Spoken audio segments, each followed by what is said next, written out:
Hi everyone welcome back. ಇಂದಿನ ಎಲ್ಲ city ವಿದ್ಯಾರ್ಥಿಗಳಿಗೆ ಭರ್ಜರಿ ಗುಡ್ ನ್ಯೂಸ್ ಕೂಡ ಬಂದಿದೆ. ಕೆಎ ಡೈರೆಕ್ಟರ್ ಕೂಡ ಹೇಳಿದ್ದಾರೆ. ಡೀಟೇಲ್ ಆಗಿ ಮಾಹಿತಿಯನ್ನು ತಿಳಿಸ್ಕೊಡ್ತೀವಿ. ಚಾನಲ್ಗೆ ಸಬ್ಸ್ಕ್ರೈಬ್ ಆಗಿ ವಿಡಿಯೋ ಇಷ್ಟ ಆದರೆ ಲೈಕ್ ಮಾಡಿ. ಮೊದಲು ಬಂದ್ಬಿಟ್ಟು PUC ಫೇಲ್ ಆದರೂ ಕೂಡ ನೀವು ಸಿಟಿ ಬರೋದಕ್ಕೆ ಅವಕಾಶ ಕೊಟ್ಟಿದ್ದಾರೆ. ಎರಡು ಅದೇ ರೀತಿ ಮೂರನೇ ಪರೀಕ್ಷೆಯಲ್ಲಿ ಅಂಕ ಉತ್ತಮಗೊಳಿಸೋಕ್ಕೂ ಕೂಡ ಕೆಎ ಬಂದ್ಬಿಟ್ಟು ಮಾಹಿತಿ ಕೊಟ್ಟಿದೆ. ಡೀಟೇಲ್ ಆಗಿ ನೋಡೋಣ ಬನ್ನಿ.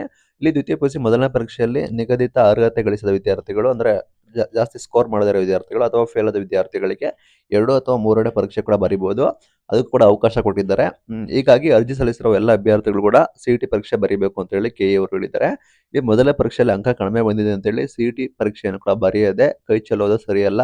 ಉಳಿದೆರಡು ಪರೀಕ್ಷೆಗಳಲ್ಲಿ ಉತ್ತಮ ಪಡಿಸಿಕೊಳ್ಳಲು ನಿಮಗೆ ಅವಕಾಶ ಇದೆ ಅಂತ ಹೇಳಿದ್ದಾರೆ. ಸಿಇಟಿ ಬರೆದರೆ ಮಾತ್ರ PUCಯ 3ನೇ ಪರೀಕ್ಷೆಗೆ ಅರ್ಹರಾದವರೆಗೂ ಕೂಡ ಸಿಇಟಿ ರ್ಯಾಂಕ್ ಕೊಟ್ಟು ವೃತ್ತಿಪರ ಕೋರ್ಸ್ಗಳಿಗೆ ಅವಕಾಶ ಮಾಡ್ತಾರೆ. ಅಂದ್ರೆ ಸಿಇಟಿ ಬರೆದಿದ್ರೆ ಇನ್ ಕೇಸ್ ನೀವು 2ನೇ ಪರೀಕ್ಷೆ ಆದ್ರೂ ಪರವಾಗಿಲ್ಲ, 3ನೇ ಪರೀಕ್ಷೆ ಆದ್ರೂ ಪರವಾಗಿಲ್ಲ, 3ನೇ ಪರೀಕ್ಷೆಯಲ್ಲಿ ಆದ್ರೂ ನೀವು ಪಾಸ್ ಆದ್ರೆ ಅಥವಾ 3ನೇ ಪರೀಕ್ಷೆಯಲ್ಲಿ ಆದ್ರೂ ಕೂಡ ನೀವು ಉತ್ತಮ ಅಂಕಗಳನ್ನು ಗಳಿಸ್ಕೊಟ್ರೆ ಅದನ್ನ ವಿದ್ಯಾರ್ಥಿಗಳಿಗೆ ಸಹಾಯ ಮಾಡ್ತಾರೆ. ವೃತ್ತಿಪರ ಕೋರ್ಸ್ಗಳಿಗೆ ಪ್ರವೇಶ ಮಾಡಬಹುದು. ಕಳೆದ ವರ್ಷ ಅನೇಕರಿಗೆ ರ್ಯಾಂಕ್ ವೃತ್ತಿಪರ ಕೋರ್ಸ್ಗಳಿಗೆ ಪ್ರವೇಶ ವ್ಯವಸ್ಥೆ ಕೂಡ ಮಾಡಿತ್ತು ಅಂತ ಹೇಳಿ ಕೆಎ ಡೈರೆಕ್ಟರ್ ಅವರು ಕೂಡ ಹೇಳಿದ್ದಾರೆ.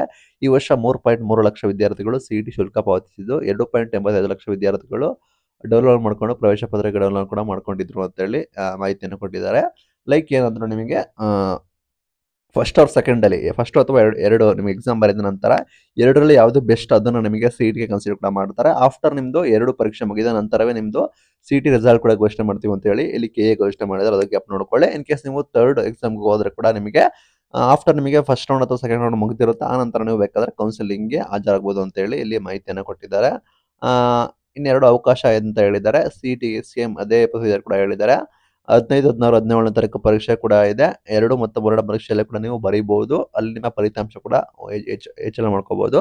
ಅದು ಸುಳ್ಳು. ಸಿಇಟಿ ಬರೆದಿದ್ರೆ ಮಾತ್ರ PUC 3ನೇ ಪರೀಕ್ಷೆಗೆ ಅರ್ಹರಾಗಬಹುದು. ಇಲ್ಲಿ PUC ಫೇಲ್ ಆಗಿದ್ರೆ ನಾವು ಸಿಇಟಿ ಬರೋಂಗಿಲ್ಲ ಅನ್ನೋದು ಸಂಪೂರ್ಣ ಸುಳ್ಳಾಗಿರುತ್ತೆ. ಇದನ್ನ ನೀವು ಇನ್ಕ್ರೀಸ್ ಕೂಡ ಮಾಡ್ಕೋಬಹುದು. ಲೈಕ್ ನೀವು ಡಿಸೈಡ್ ಕೂಡ ಮಾಡಿ ನಿಮ್ಮ ಮಾರ್ಕ್ಸ್ ಕೂಡ ಇಂಪ್ರೂವ್ ಮಾಡ್ಬೇಕಂದ್ರೆ ಬೇಕಾದ್ರೆ ಸೆಕೆಂಡ್ ಎಕ್ಸಾಮ್ನ ಕೂಡ ಬರೀರಿ. ಫೇಲ್ ಆದ್ರೂ ಕೂಡ ನೀವು ಸಿಇಟಿ ಕೂಡ ಬರೀರಿ. ನಿಮಗೆ ಥರ್ಡ್ ಎಕ್ಸಾಮ್ ಕೂಡ ಬರೆದ್ರು ಕೂಡ ನೀವು ಸಿಇಟಿಗೆ ಹೋಗ್ಬೋದು. ಲೈಕ್ ನಿಮಗೆ ಲಾಸ್ಟ್ ರೌಂಡ್ ಅಲ್ಲಿ ನಿಮಗೆ ಚಾನ್ಸಸ್ನ ಕೊಡ್ತಾರೆ. ಈ ವರದಿಯನ್ನು ಕೂಡ ಕೆಎ ಡೈರೆಕ್ಟರ್ ಅವರು ಸ್ವತಃ ಕೂಡ ಹೇಳಿದ್ದಾರೆ. ವಿಜಯವಾಣಿಗೆ ಕೂಡ ಮಾಹಿತಿ ಕೊಟ್ಟಿದ್ದಾರೆ.